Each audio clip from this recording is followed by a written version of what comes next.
bonjour à tous et merci aux organisateurs de m'avoir donné cette chance et cette opportunité d'intervenir dans ce splendide programme. Je remercie en particulier Bénédicte Fichet, que vous avez entendu tout à l'heure et que j'ai eu la chance de croiser, qui est une collaboratrice exceptionnelle dans de précédentes fonctions. Et c'est elle qui m'a proposé d'intervenir sur le thème que je vais développer pour vous, qui est celui de la dimension patrimoniale de Notre-Dame de Paris et en quoi cette dimension s'articule avec la notion d'accueil de visiteurs. On va donc parler d'affectation cultuelle, on va parler d'affectation culturelle. C'est un sujet juridico-institutionnel, peut-être un peu trapu pour un samedi matin à 10h, mais je vais essayer de le rendre un peu le moins austère possible. Comme vous le savez, l'État est, entre autres, on le disait à l'instant pour Notre-Dame de Paris, l'État est propriétaire de 87 cathédrales en France, pas la totalité des cathédrales françaises, 87, ainsi que de la basilique Saint-Nazaire de Carcassonne et de l'église Saint-Julien de Tours. Tous ces édifices sont classés au titre des monuments historiques en totalité, et c'est pourquoi le ministère de la Culture finance tous les travaux d'entretien, de réparation, de restauration dans ces lieux, dans la limite des dispositions de la loi du 9 décembre 1905 relative à la séparation des églises et de l'État. S'agissant d'édifices classés en totalité au titre des monuments historiques, tous ces travaux de modification, quels qu'ils soient, et on en connaît de grandes modifications actuellement, font l'objet d'une autorisation au titre du Code du patrimoine. Donc c'est déjà le début de cet objet patrimonial qu'est la cathédrale de Paris, parmi d'autres cathédrales en France, et d'être régulée par toutes les composantes du Code du patrimoine. Elle est aussi suivie, notre Paris comme les autres, et y est assuré le contrôle scientifique et technique par des services patrimoniaux eux-mêmes. Donc la Direction régionale des affaires culturelles, la DRAC Île-de-France, en particulier sa conservation régionale des monuments historiques. Et puis pour la partie architecte des bâtiments de France, comme conservateur de l'édifice, on a ce complément d'intervention. Alors tous ces principes constituent aussi la dimension patrimoniale de Notre-Dame de Paris, qui dans cet ensemble de cathédrales françaises fait tout de même figure de monument d'exception. Mathieu l'a bien présenté à l'instant. Au-delà de sa vocation religieuse, la cathédrale de Paris, on s'accordera tous à le reconnaître, est l'un des fleurons du patrimoine culturel national, mondial.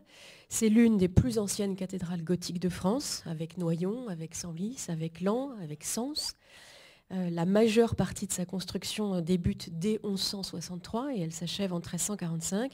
Et puis ce qui la marque aussi, lorsqu'en 1844, on déplorait un état de conservation assez préoccupant. Vous savez qu'elle avait été privée d'une partie importante de ses sculptures décoratives au cours du XVIIIe siècle, privée de sa flèche en 1792, privée de la statuaire de la Galerie des Rois en 1793. C'est alors, dans cette de 2 décennies, 1844-1865, qu'elle bénéficie de ces importants travaux sous la direction d'Eugène Emmanuel Viollet-le-Duc, qui font tant pour l'image et pour le rayonnement de la cathédrale aujourd'hui en France et à l'international. Et depuis cette intervention majeure, tous les travaux d'entretien et de restauration de ce monument appartenant à l'État n'ont pas cessé. Elle a été, pour toutes les raisons que je viens d'évoquer, classée au titre des monuments historiques sur la liste de 1862. C'est très tôt, c'est la deuxième liste de monuments historiques. La première était de 1840. Vous voyez qu'elle fait partie des tout premiers édifices français parmi les 44 000 monuments historiques immeubles qui existent aujourd'hui en France. Elle fait partie des tout premiers. Et on peut évoquer aussi, pour continuer à démontrer qu'il s'agit d'un objet patrimonial, on peut aussi évoquer la centaine d'objets mobiliers, d'œuvres d'art, de pièces de mobilier qu'elle conserve. Donc beaucoup sont conservés, donc protégés au titre des monuments historiques et qui sont soigneusement décrits par Laurent Prade, qui est ici dans la salle avec l'assistance de Marie-Hélène Didier, la conservatrice des monuments historiques.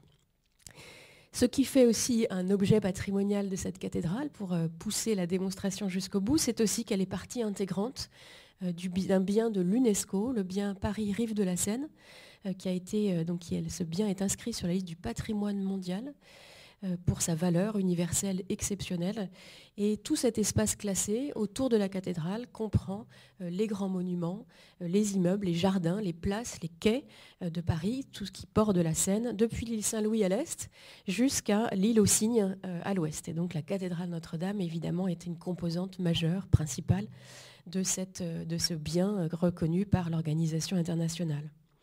Alors cet objet patrimonial total, il accueillait, il réaccueillera bientôt, on en parlait en décembre 2024 et après, Il accueillait 14 millions de visiteurs par an. C'est le monument le plus visité de France et d'Europe. Et c'est ce qui m'amène à mon sujet. Comment est-ce qu'on organise l'accueil d'autant de visiteurs? Qui sont les acteurs? Quelles sont les parties prenantes? Quels sont les rôles? Comment ça se répartit? À Notre-Dame de Paris, mais finalement aussi dans d'autres cathédrales françaises. Quels sont les grands principes d'utilisation des cathédrales appartenant à l'État, classées au titre des monuments historiques, lorsqu'on le veut, lorsqu'on veut que les fins d'utilisation soient compatibles avec cette affectation cultuelle?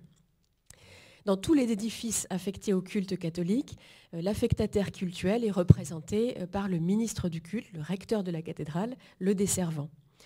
Son accord express et préalable est absolument indispensable, il est nécessaire, il est réglementaire pour l'organisation de toute manifestation qu'il estime compatible avec l'exercice du culte, conformément à la jurisprudence administrative, utilisation à des fins culturelles qui se justifie par l'intérêt architectural et artistique de la cathédrale Notre-Dame ou d'autres cathédrales en France. Ce desservant, c'est lui qui est le garant du bon usage de l'édifice, conformément à la destination cultuelle qui lui a été donnée par la loi du 9 décembre 1905 que j'évoquais tout à l'heure. C'est lui qui est chargé de la police à l'intérieur de l'édifice dont il a reçu l'affectation. Mais les obligations de sécurité, qui sont assurées, elles, par l'État, qui est représenté par le conservateur de l'édifice, j'en parlais tout à l'heure, donc l'architecte des bâtiments de France. Toutes les manifestations organisées à Notre-Dame ou dans n'importe quel autre édifice classé au titre des monuments historiques recevant du public, Notre-Dame de Paris, c'est un peu administratif à dire, mais c'est aussi un ERP, un établissement recevant du public, comme d'autres. Toutes ces manifestations qui sont présentées par elles-mêmes un caractère cultuel, sont compatibles avec l'affectation cultuelle, doivent faire l'objet d'un accord de l'architecte des bâtiments de France, conservateur de la cathédrale, lui comme référent unique en matière de sécurité incendie de l'édifice. Le desservant détient les clés de l'édifice du culte. Et un vade-mecum relatif à la sûreté a été rédigé par les services du ministère de la Culture afin précisément d'aider les utilisateurs de la cathédrale à utiliser cet usage des clés, à prévenir les actes de malveillance, à lutter aussi contre ceux-ci. Il faut savoir qu'aucun texte réglementaire, à contrario du risque incendie, ne réglemente la mise en sûreté de ces édifices, de ces cathédrales. À Notre-Dame, pas plus qu'ailleurs. Et donc la sécurisation d'une cathédrale fait l'objet d'une responsabilité partagée, chacun pour ce qu'il concerne, entre l'affectataire cultuel, le desservant, et le propriétaire, l'État, représenté par le conservateur de l'édifice, qui ont chacun un rôle essentiel, on le verra un peu plus tard, dans la protection de la cathédrale et donc dans la sécurité qu'on donne aussi aux visiteurs qui s'y présentent. Un acteur que je n'ai pas encore cité, le Centre des Monuments Nationaux, le CMN, qui est le gestionnaire sur le plan patrimonial des édifices appartenant à l'État, au terme d'une convention qu'on a signée avec lui, le centre, le 10 avril 1998, alors que le desservant en sa qualité d'affectataire est le garant de l'usage de l'édifice conformément à la destination cultuelle. L'architecte des bâtiments de France, conservateur de l'édifice, doit d'ailleurs informer le CMN de toutes les demandes qui, sans présenter par elles-mêmes un caractère cultuel, sont compatibles avec cette affectation particulière, du type de concert, du type de manifestation culturelle dans des cathédrales, j'y reviendrai plus tard. Cette manifestation peut donner lieu, mais ce n'est pas une obligation, au versement d'une redevance domaniale, et ça c'est prévu par l'article d'un autre texte, le Code général de la propriété des personnes publiques, ce qu'on appelle dans notre jargon le CG3P, par un article particulier. Et cette redevance domaniale, elle peut être partagée entre le CMN et l'affectataire dans des conditions que l'un et l'autre organisent ensemble. Alors il y a 10 ans, pour organiser le fonctionnement de tous ces acteurs, la répartition des rôles, un travail de clarification institutionnelle a été mené, a été entrepris, conjointement entre l'État, d'une part, la Direction générale des patrimoines au ministère de la Culture et le Bureau central des cultes au ministère de l'Intérieur, et d'autre part, les représentants de la Conférence des évêques de France. C'est un grand travail qui a été entrepris sous l'autorité du Premier ministre dans le cadre, vous savez, de ce dialogue État-Église qui se continue en permanence. Et l'idée était d'essayer d'harmoniser les dispositions d'utilisation des cathédrales et des églises appartenant à l'État dans le respect des dispositions de la loi de séparation des églises et d'État, mais aussi de ce CG3P que je vous ai cité à l'instant, ce Code général de la propriété des personnes publiques, et le Code du patrimoine que je vous évoquais encore un peu plus tôt. Tout ce travail s'est traduit par une série de fiches, 11 au total, fiches pratiques qui sont relatives à l'utilisation des édifices cultuels appartenant à l'État.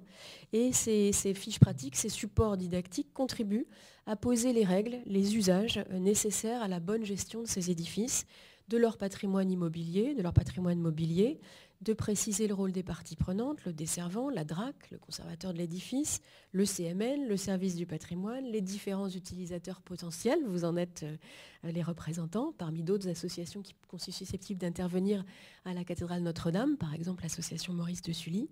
Donc ces fiches permettent à Notre-Dame de Paris comme ailleurs d'organiser dorénavant, elles ont été publiées en 2014, elles sont accessibles sur Internet, vous les trouvez sur le site ministériel Monuments historiques, sites patrimoniaux, le site internet de ma sous-direction, et elles sont à votre disposition aussi tout simplement pour pouvoir anticiper, préparer des réponses à des questions un peu techniques que pourraient vous poser des visiteurs, ça peut arriver.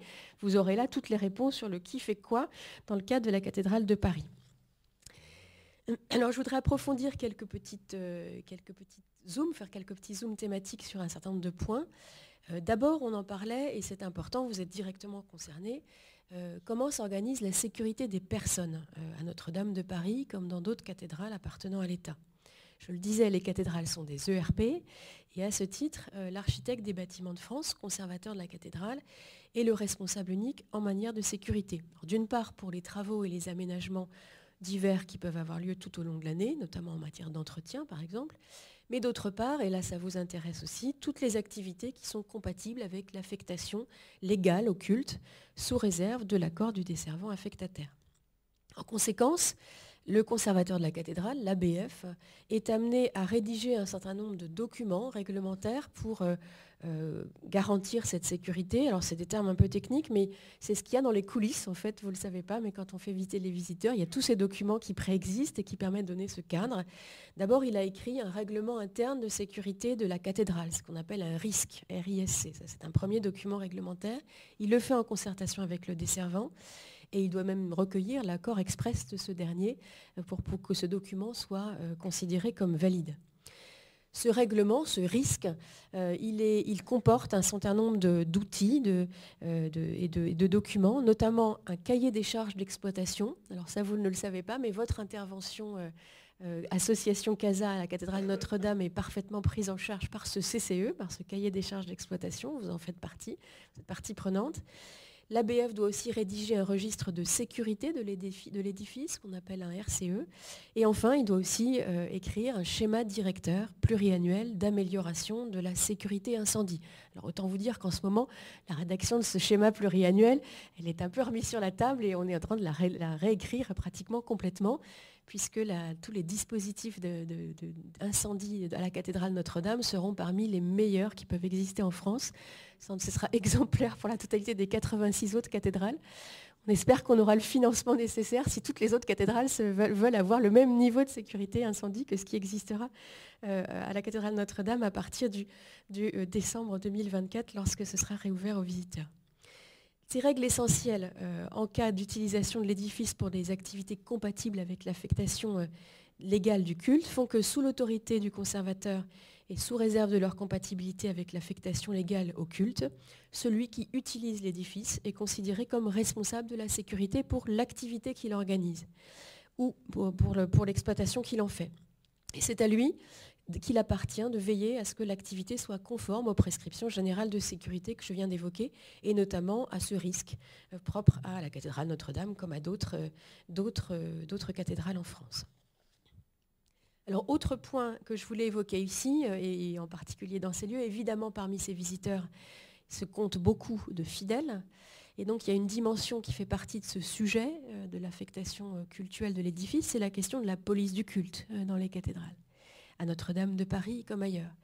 J'évoquerai évidemment ici que les pouvoirs de police à l'intérieur de l'édifice, compte tenu de leur spécificité, puisque comme vous le savez, tout ce qui va concerner les manifestations cultuelles qui sont extérieures à l'édifice, c'est-à-dire organisées sur les voies ou dans l'espace public, elles relèvent des pouvoirs de réglementation de police habituels du maire. Là, on n'est plus dans des polices du culte à l'intérieur de l'édifice. Alors, sur le plan institutionnel, ces pouvoirs de police du culte relèvent du curé affectataire. D'abord pour l'accès à l'édifice et la détention des clés, je le disais, c'est le curé affectataire qui détient les clés à titre exclusif. C'est lui qui fixe les horaires d'ouverture et de fermeture de l'édifice. C'est aussi le curé affectataire qui a le pouvoir sur l'utilisation de l'édifice cultuel. Ça veut dire pour définir les modalités d'organisation et d'exercice du culte, pour définir les modalités d'organisation et de fonctionnement de l'édifice religieux, pas forcément quand le culte se fait.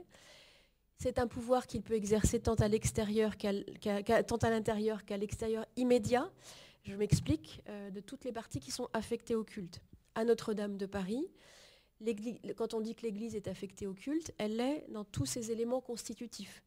Le chœur, la nef, la sacristie bien sûr, mais aussi les tribunes, le clocher, le porche, l'édifice religieux tout entier est caractérisé par cette dimension religieuse et la police du culte s'y exerce. Cette police du culte s'exerce pendant les cérémonies elles-mêmes, mais également en toutes circonstances. On a beaucoup de jurisprudence du Conseil d'État sur cet aspect-là, c'est-à-dire y compris en dehors des offices religieux proprement dits. Le curé affectataire fixe aussi librement les horaires des cérémonies. Il organise librement les cérémonies du culte sous son autorité. C'est lui qui en règle la tenue. Et à ce titre, il peut limiter, voire interdire des visites pendant les célébrations liturgiques, lorsque celle-ci inclut au sens large, et ça c'est la jurisprudence qui le dit, une dimension liturgique. Ainsi, un curé affectataire au titre de la police du culte peut interdire que des visites aient lieu pendant les offices liturgiques, pendant le catéchisme, pendant la confession, pendant l'assistance à l'exposition du Saint-Sacrement, et ainsi que pendant la prière en silence d'un fidèle isolé, par exemple. Ces actes à caractère cultuel, mis en œuvre par ou à la demande du desservant affectataire, ne sauraient être interdits, je cite, « sauf à porter atteinte aux principes fondamentaux de la liberté de religion ». Et là, je cite un jugement qui concerne la cathédrale Notre-Dame, puisque c'est un jugement qui a été rendu par la première chambre du tribunal de grande instance de Paris en janvier 2005, pour une affaire qui faisait intervenir notamment l'association CASA, et monseigneur Patrick Jacquin, qui était alors recteur de la cathédrale Notre-Dame de Paris.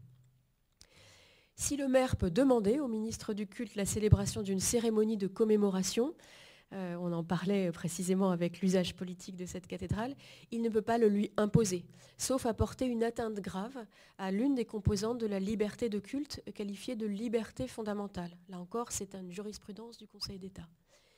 Le curé affectataire réglemente aussi l'affichage cultuel à l'intérieur de l'édifice dès lors que cet affichage reste mobile et n'emporte pas d'emprise définitive dans les murs ou dans le sol et qu'il s'inscrit dans le respect du caractère classé au titre des monuments historiques, cette fois de l'édifice.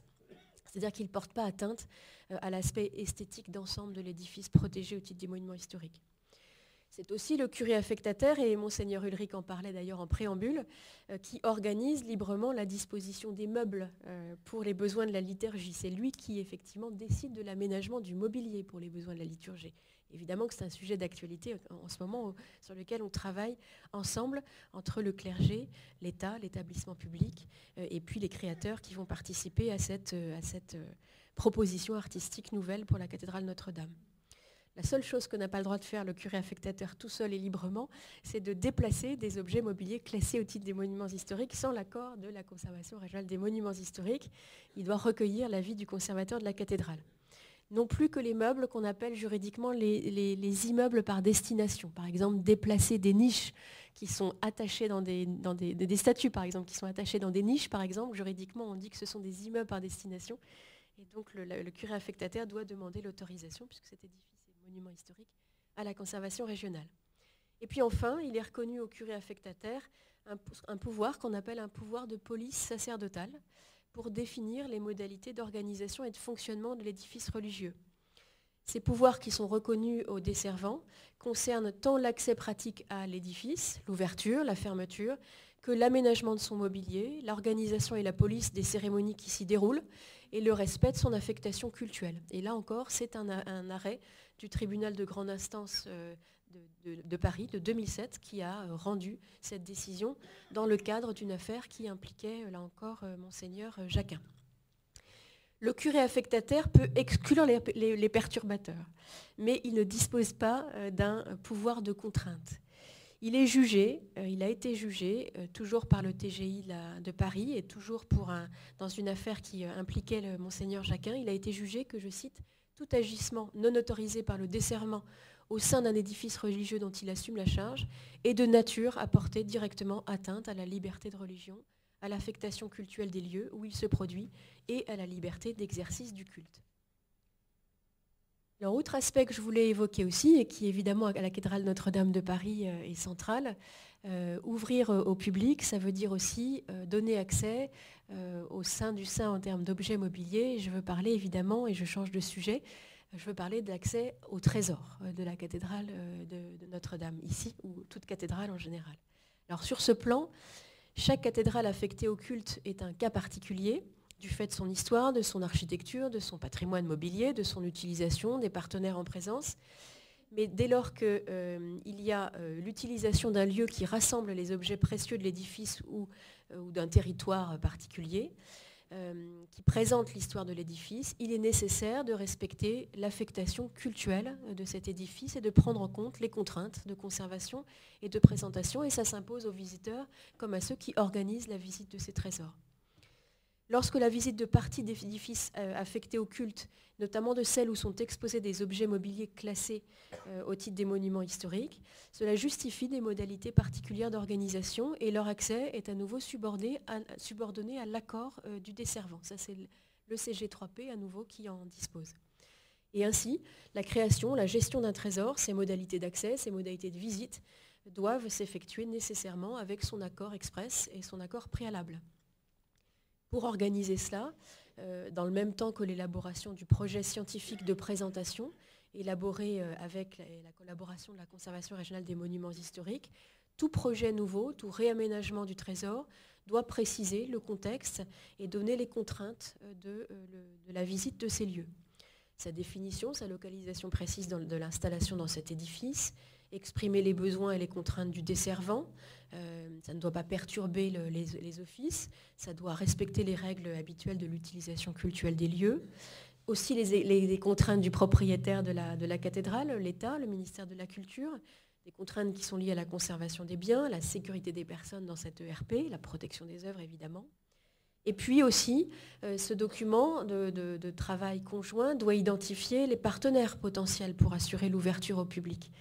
Le clergé, mais aussi, comme à Notre-Dame de Paris, des associations. L'office de tourisme, dans d'autres cas, le musée, dans d'autres cas, la ville, qui peut être éventuellement pays d'art et d'histoire et assumer cette fonction. Le CMN, dans d'autres lieux, également est concerné par l'ouverture du trésor.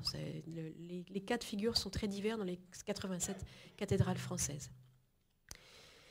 Il est en conséquence recommandé de prévoir la rédaction de ce document contractuel entre les différents partenaires qui peuvent être en lien étroit avec le desservant dans l'accès à ce saint des saints qui est un trésor. Le ministère de la Culture a élaboré plusieurs documents de ce type pour d'autres cathédrales qui peuvent servir d'exemple pour Nantes, pour Angers, pour Arras, pour Sens, pour organiser cet point particulier de l'accès des visiteurs au trésor. Assurer la sûreté des visiteurs lorsqu'ils visitent la cathédrale, c'est aussi une conséquence de l'ouverture des cathédrales au public. Alors cette sûreté des personnes, on l'a évoqué, mais il faut aussi aborder la question de la sûreté des biens. Lorsque vous faites rentrer des visiteurs dans une cathédrale, par définition, vous faites présenter un risque pour les biens qui sont conservés dans cette cathédrale. C'est tout aussi vrai, je dois dire, si la cathédrale reste fermée. Là, de ce point de vue-là, l'ouverture comme la fermeture d'un édifice ne préjuge pas d'une plus forte exposition au vol, évidemment. Au titre de l'affectation au culte de la cathédrale, on l'a dit, c'est le desservant qui décide des horaires d'ouverture et de fermeture. Et on l'a dit aussi, c'est lui qui est détenteur des clés. En tant que représentant de l'État propriétaire, c'est le conservateur du monument, l'ABF, aussi la conservatrice des monuments historiques, Marie-Hélène Didier ici pour la cathédrale Notre-Dame, qui doit veiller à la mise en place de ce schéma de sûreté qui est adapté à la bonne préservation, cette fois des lieux et des collections, et plus seulement des personnes. Et là, on va retrouver trois acteurs, trois parties prenantes dans cette question de la sécurité des biens. Alors d'abord, vous avez l'architecte des bâtiments de France, comme conservateur de la cathédrale, qui a son rôle à jouer. En accord avec le desservant, à lui de veiller à limiter les risques d'effraction de nuit. en tendant à une herméticité la plus importante possible de l'édifice, de l'enveloppe périmétrique du bien en tout cas. À lui de rechercher l'homogénéité de la protection, à lui d'établir un organigramme des clés très ciblé, à lui de limiter le nombre d'exemplaires des clés en circulation, à lui, pour des raisons de sécurité, d'établir un tableau de correspondance entre les clés et les portes, de mettre à disposition de toutes les parties prenantes ces informations. À lui d'étudier, le cas échéant, la mise en lumière de la cathédrale la nuit, ou l'éclairage plus ciblé le jour. À lui d'assurer la protection des échafaudages pendant les travaux, et Dieu sait si c'est une question actuelle. Et à lui, de façon générale, de sensibiliser les forces de l'ordre. Ça, c'est le rôle pour l'ABF. Dans les différentes répartitions des rôles, ensuite, la DRAC a son rôle aussi à jouer, en particulier la Conservation régionale des monuments historiques. À elle, d'établir un inventaire exhaustif des objets mobiliers protégés. C'est pour ça que j'en parlais tout à l'heure, ce travail très conséquent pour Notre-Dame de Paris, qui a été fait en concertation ici avec M. Prade. À la DRAC aussi, d'étudier les systèmes de protection adaptés pour protéger les œuvres des actes de malveillance. À elle d'indiquer l'existence de systèmes de surveillance particuliers, à elle de veiller à la protection des biens d'intérêt patrimonial lorsqu'il y a des travaux. Et puis le clergé aussi, utilisateur des lieux, a son rôle à jouer dans la sécurité des biens. C'est à lui de renforcer la présence humaine dans les lieux. C'est à lui de veiller à mettre en sûreté les objets mobiliers sensibles et les clés. C'est à lui d'assurer l'entretien au quotidien. C'est à lui d'éviter les caches potentielles également pour des visiteurs qui sont mal intentionnés. C'est à lui de vérifier la mise hors de portée d'échelles ou d'outils qui facilitent les actes malveillants. C'est à lui de vérifier la fermeture des portes intermédiaires. C'est à lui d'effectuer des rondes régulières au moment de la fermeture, etc., etc. Donc vous voyez que c'est un travail conjoint, partenarial, entre plusieurs parties prenantes que d'arriver à appréhender la gestion de la sécurité. Et puis je voudrais terminer avec 2 cas particuliers, justement, liés à l'accueil de ces visiteurs à Notre-Dame de Paris et d'ailleurs, et qui font l'objet aussi d'un travail très encadré.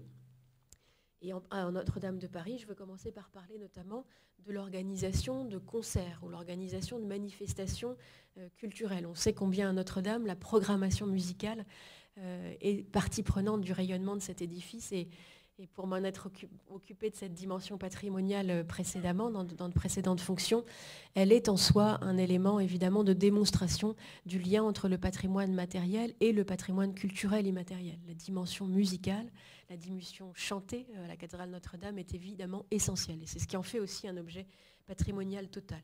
Si on regarde dans les coulisses de cette dimension musicale, de cette dimension lyrique, chantée, qui est à la cathédrale Notre-Dame, liturgique, qui fait partie de ce patrimoine immatériel, là encore, on va retrouver des aspects très juridiques et très institutionnels. C'est comme ça que ça fonctionne, puisque là encore, l'appréciation de la compatibilité de ces concerts, de ces manifestations culturelles, avec l'exercice du culte, elle appartient aux desservants affectataires. Cette appréciation, elle doit fixer aussi des limites à l'événement, des limites dans son thème, des limites dans son mode opératoire. L'appréciation, en revanche, des conditions de sécurité et de sûreté, elle appartient à l'architecte des bâtiments de France, qui est conservateur de la cathédrale. Et donc, on va avoir un jeu où l'organisateur doit recueillir d'abord l'accord écrit du desservant affectataire pour organiser ses concerts, puis obtenir ensuite l'accord écrit de l'architecte des bâtiments de France comme conservateur de la cathédrale, qui va définir les cadres généraux d'organisation de cette manifestation. Et puis l'architecte des bâtiments de France va informer à son tour le Centre des monuments nationaux, gestionnaire patrimonial, s'il vous en souvient, pour pouvoir organiser cette manifestation. Et c'est l'ABF qui transmet au Centre des monuments nationaux tout un dossier pour chaque concert organisé dans la cathédrale et chaque manifestation culturelle. Et Dieu sait qu'à Notre-Dame de Paris, ce sont des milliers de manifestations qui ont lieu chaque année, comme vous le saviez, et que précédemment, avant l'incendie, et qu'on retrouvera après. Il en est de même aussi, je terminerai par là, par un dernier point qui est prévu par les documents de la pratique. Et comme organisateur, guide bénévole ou guide de visiteurs en général, vous avez dû être affronté à des questions qui ont pu vous être posées. C'est la question des tournages, des prises de vue aussi, des prises de vue photographiques et des prises de son dans les cathédrales, à Notre-Dame de Paris comme ailleurs. Et là encore, c'est des dispositions qui encadrent ces aspects-là. Pour tous les tournages et les prises de vue dans les cathédrales dont l'État est propriétaire, elles doivent être effectuées conformément à une charte d'usage de la photographie dans un établissement patrimonial qui dépasse la cathédrale Notre-Dame et qu'on appelle la charte Tous photographes. Donc cette charte, elle est disponible sur le site internet du ministère. Elle pose un certain nombre de principes dans l'appréciation de la compatibilité de ces demandes de prise de vue ou de ces demandes de tournage ou de prise de son avec l'exercice du culte. Et c'est là encore l'affectataire qui doit apprécier ces éléments. Ces tournages et ces prises de vue peuvent être réalisés lors d'événements à caractère cultuel, et dans ce cas-là, ils ne peuvent pas donner droit à l'exigence d'une redevance, une redevance domaniale. Ils sont réalisés sous l'autorité du clergé affectataire, et je pense en particulier à ces prises de vue qui peuvent être faites par les fidèles à l'occasion de cérémonies, baptême, mariage, première communion, profession de foi, confirmation. Ces prises de vue, ces tournages qui peuvent être faits pour des besoins de retransmission du culte à distance. Ça peut être aussi des prises de vue qui sont directement à des fins de catéchèse, d'explication biblique ou d'explication théologique. Et tous doivent respecter un cahier des charges de sécurité. Et enfin, et je m'arrêterai sur cette dernière dimension, on peut retrouver aussi des tournages, des prises de vue, des prises de son, des tournages cinématographiques qui ont lieu hors de tout événement à caractère cultuel et qui lui sont compatibles. Là encore, la compatibilité est appréciée par le desservant. Et on va retrouver la même procédure que celle que je vous ai expliquée dans les deux cas pour les concerts. Alors voilà ce qu'en termes de dimension patrimoniale, à Notre-Dame de Paris, comme dans d'autres cathédrales françaises, ce que peuvent être les grandes lignes constitutives du cadre institutionnel de l'accueil des visiteurs. Et pour aller plus loin, je vous invite à retrouver toutes ces informations, si vous voulez pousser davantage et pouvoir répondre à des questions un peu techniques que vous poserez les visiteurs, à Notre-Dame, comme dans d'autres édifices religieux en général, à retrouver toutes ces fiches, tous ces supports d'aide à la visite qui sont publiés sur le site internet du ministère de la Culture, Monuments historiques et sites patrimoniaux. Merci beaucoup de votre attention.